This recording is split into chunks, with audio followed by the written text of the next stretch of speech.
નમસ્કાર દર્શક મિત્રો, હું છું રિપોર્ટર યાસીન બાબોર અને આપ જોઈ રહ્યા છો ફતેપુરા લાઈવ।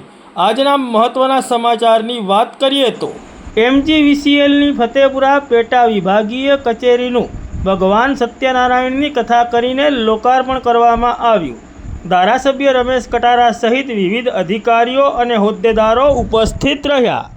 વિગતે વાત કરીએ તો તારીખ 30 સપ્ટેમ્બર 2024ના રોજ મધ્ય ગુજરાત વીજ કંપની લિમિટેડ વડોદરા દ્વારા મધ્ય ગુજરાત વીજ કંપની લિમિટેડના રાસ ઉડેલ ફતેપુરા અને શહેરા 1 અને 2 પેટા વિભાગીય કચેરી એટલે કે સબ ડિવિઝન ઓફિસનું લોકાર્પણ કરવામાં આવ્યું હતું, તેમજ કડાણા પેટા વિભાગીય કચેરીનું ભૂમિપૂજન પણ કરવામાં આવ્યું હતું।